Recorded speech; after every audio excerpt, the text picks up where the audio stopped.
Hello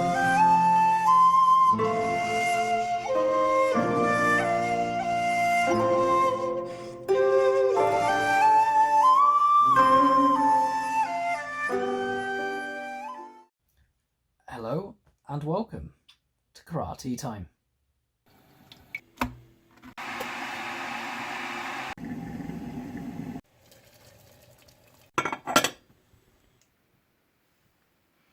Hello everyone and welcome back to another episode of Karate Time. And today's subject is very simple, how to improve your karate. And I'm going to give you a fantastic explanation of the best and most effective way to improve your karate training. Right, so let's get started. I often get asked by people for book recommendations, for information, for research, for history about karate, flexibility books, exercises, videos that I could recommend, YouTube or whatever, and I'm always happy, absolutely happy to recommend these things. I've got lots of them, I've got loads of resources like this. But that's actually not the secret. The secret to getting better at karate is practice. I know, who would have thought it? No, I mean, I'm not wishing to sound flippant with that. The reality is, though, is that if you want to get better at anything, is you have to practice it. And the reason I say this is because it's very easy to start learning something and you get like a little base level of something. And then you decide, right, I'm going to learn about the background, I'm going to learn about the theory, I'm going to spend time doing that. And the problem is that you spend so much time doing that, you never actually put it into action, or you put it into action in such a small quantity that you don't really get the benefit out of it. And I say this not sitting in judgment of anyone. I actually say this out of reflection, because I'm guilty of it. I am absolutely guilty of it. Over the last, I'd almost say the last probably, 8 years maybe of my training, I've filled my my training with excuses, and essentially my physical standards are not as high as they should be because I just don't practice enough. And this situation now being in lockdown has actually proven to be quite beneficial for myself, because the reality is that when I'm doing my normal day job, and I'm still working now during lockdown, I'm working from home, but when I'm working normally, of course I have to travel to an office. I then work at a desk, and I know what everyone says. You should get up for 10 minutes every hour, I think is the rule, as it were. But it doesn't happen. You lose track of time and you end up sitting there far longer than you should. Now, as a person, I'm more of a night owl. I typically... What's the cat destroying something? I'll be back.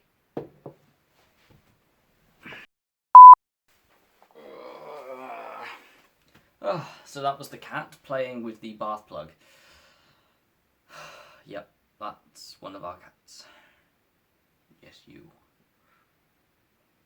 I see you, Leia. Don't judge me. I'm judging you. Anyway, I lost where I was.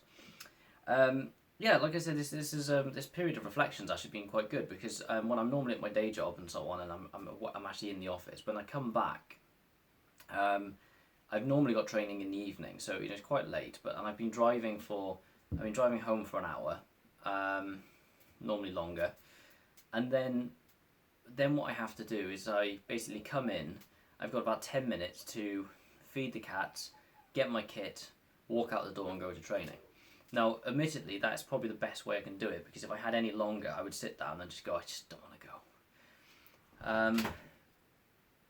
But the problem is I then go to training when I'm in a frame of mind where I'm not necessarily wanting to train and wanting to teach.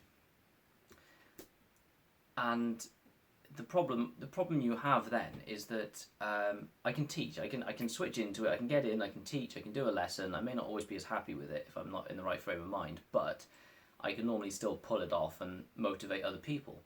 But then what happens is when I'm in that frame of mind, I don't actively participate. I make excuses to go and help someone else and not have a few practices of things myself. Now, admittedly, I'm there to teach and I'm not there to train, but I have to train as well while I'm there. I should be. And what this has proved during this lockdown is that I prefer to train in the mornings. And what I've been doing is I have been making sure I get away from my desk. So I'm working at home, I sit at my desk, I'm normally there for a couple of hours, but then 11 o'clock I'm getting outside and I'm doing 15 or 20 minutes of practice.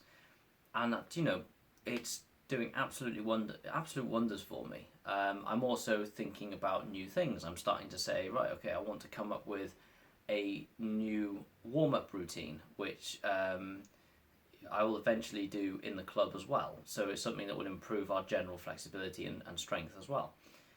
And that's actually going to be a subject of a video next week. But like I said, back to the reason that if you want to get better at karate, you just have to practice things. Now, it doesn't mean that all those resources I mentioned are not necessary. The problem is that if you start learning something and then you're trying to look to perfect it by going into such massive detail in the background, you actually fail to apply regularly. I mean, there's a classic saying, probably paraphrasing it, but perfect is the enemy of good. I think it's attributed to Voltaire, if memory serves. And, essentially what he's getting at is that if you strive for perfection and don't try to do something until you think it's perfect, you're never going to do it. There's a rule that I can't remember I know it's attributed to the person who sort of originated it, but it's essentially like an 80-20 rule. So what they say is that out of a task, you'll spend 20% of the time doing, you'll spend 80% of your time to achieve 20% of the task. And then the final 80% is really quick. And that's the same in karate, essentially it's this law of diminishing returns. The higher the level you get, the harder it is to get improvement. And it takes more effort to get a smaller return in the long run. Now, like I said, I wasn't sitting in judgment when I said to you, you just got to get out and practice. It's a reflective thing for myself as well. The reality is that I have let my own practice slip far too much. And if you want to get out there and if you want to do karate, you've just got to give yourself time to practice it. Now, when you get to looking at research and so on, you are still looking at a form of practice. You're looking at essentially informed practice. So you've taken some information, you've processed it, you now apply it to the result to get the results you want. You have guided practice, which is where the role of a teacher or someone of a higher knowledge level comes in. They will guide you to develop. But this is where there's a problem, which is where you give feedback to someone and you help them and they might develop for a moment, but then if you fail to practice it, just a small amount, 5 minutes a day or something like that would be enough, or every other day, it gives you some sort of regular progression. But if you just wait till your next class, you do an hour and a half hit in one go and then you wait 2 or 3 days for another one, it's just not gonna. Well, that will be a cat right next to the camera. Get down, please.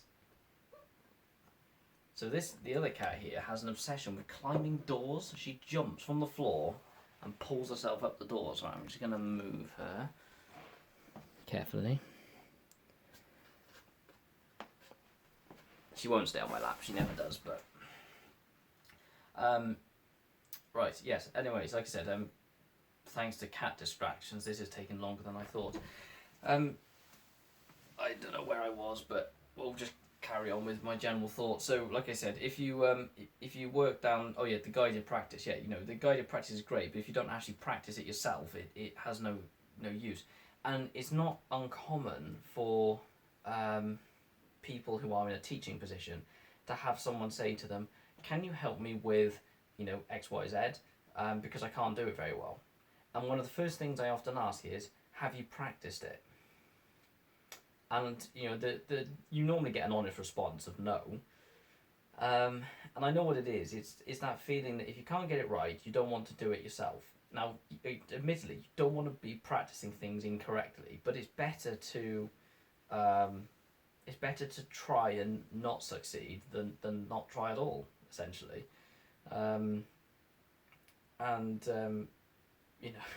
Yoda, isn't it? Do or do not. There is no try. Either go and practice or just don't at all. But you're only going to get the results if you do one of those things. That's kind of really it. From my own point of view, I'm now going to make a concerted effort to keep up regular practice. I think I mentioned it in a video a few weeks back about motivation and the fact that I've been trying to make more use, and I've been sticking to it for the most part. I've had days off where I haven't wanted to do anything, and if that's the case, I just say, okay, that's fine, I won't, but I'll make the effort. I will make sure that doesn't become a habit, and that's what you need to do. Don't fall into the trap of the classic one, I'd love to start karate, but I'm not going to do it until I get fitter. Right, so in other words, you're never going to do it, because what happens is if you feel like you have to do something else to get something else done first, you're probably not going to do it. The whole point is you start low and you progress, so that's it. It's yes, I'd love to join the RAF, but I'm going to go and learn to fly first rather than get the training that you're going to provide me. It's not to say you can't do that, but when the training's there and it's being offered and the help is there, why? So yeah, simple as that.